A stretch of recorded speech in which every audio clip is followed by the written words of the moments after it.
এটা কি সুযোগ করে তৈরি করে দিবে কিনা?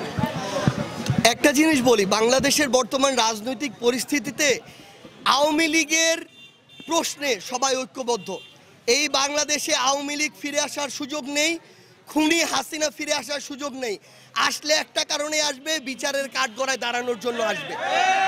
তবে সকল রাজনৈতিক দলের কাছে, বিএনপি সহ অন্যান্য যারা আছে, একটা অনুরোধ, আমরা নিজেদের ভিতরে বিভাজন তৈরি করে এমন কোনো অযৌক্তিক অপ্রাসঙ্গিক কথা যেন না বলি। সরকারে এখন যারা আছে তারা কেউ সরাসরি কোনো দলের প্রতিনিধি না, তারা গণ অভ্যুত্থানের প্রতিনিধি এবং এই রাজনৈতিক দলগুলোর পরামর্শক্রমে তারা ওই সরকারের জায়গাটিতে গিয়েছে।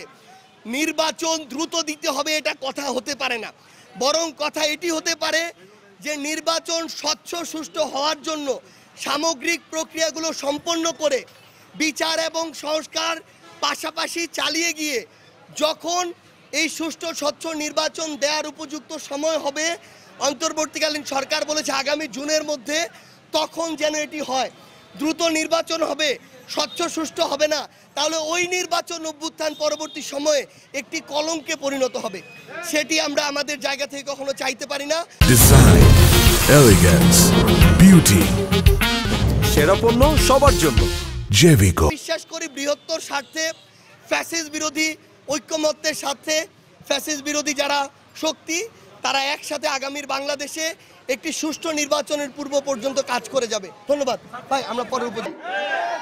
আমরা এই বাংলাদেশে যে আশাগুলোকে সামনে রেখে এত তরুণ প্রজন্ম রক্ত দিল, সেই সিস্টেমগুলোর আমরা সংস্কার দেখতে চাই।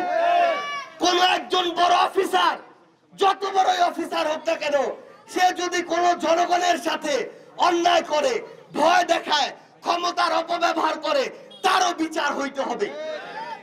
আমরা বাংলাদেশে দেখেছি বড় বড় অফিস আছে, নাম দুর্নীতি দমন কমিশন, অথচ সেটাই ছিল বিগত 16 বছর ধরে দুর্নীতির আখড়া।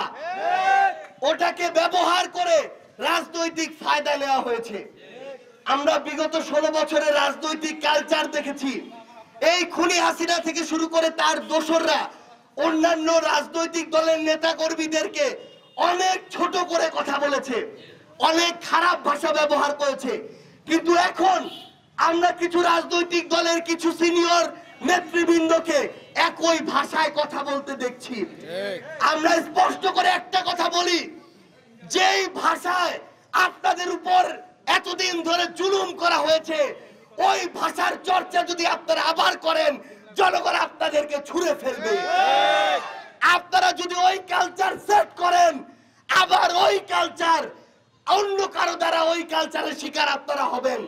কিন্তু এই তরুণ প্রজন্ম ওই কালচার আর সেট করতে দিবে না। এই জন্য কথা বলার সময় সাবধানে কথা বলবেন। আপনার ভাষা ঠিক করবে আপনি আমার মুরব্বী কিনা, আপনি আমার থেকে শ্রদ্ধা বা সম্মান পাবেন কিনা। আমরা অনুরোধ করি, আগামীর বাংলাদেশে আমরা একটা পারস্পরিক শ্রদ্ধার সম্পর্কের সুন্দর বাংলাদেশ দেখতে চাই, যোগ্য মানুষদেরকে যোগ্য জায়গায় দেখতে চাই।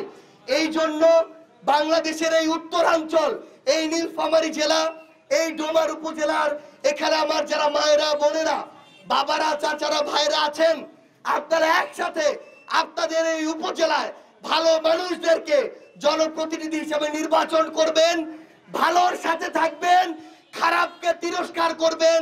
আমরা একসাথে আগামীর বাংলাদেশ গড়ব ইনশাআল্লাহ। সে পর্যন্ত সবাই ভালো থাকবেন। ইনকিলাব জিন্দাবাদ, জাতীয় নাগরিক পার্টি এনসিপি জিন্দাবাদ।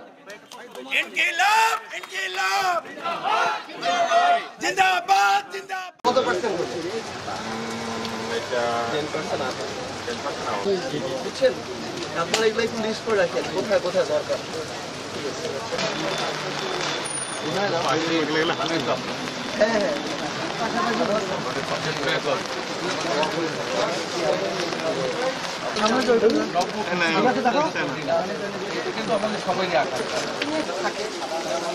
যে ভালো সবাই আছে আর খারাপ যেগুলো তার সাথে নাই। আন্দোলনটা আমরা সবাই মিলে করছিলাম, আমার বাড়ি পৌঁছে হবে। আমরা একটা বেশি ভালো কাজ করি, তাহলে আমাদের খারাপটা দেখে যদি চুপ করে থাকি, তাহলে খারাপটা ভালো হবে না।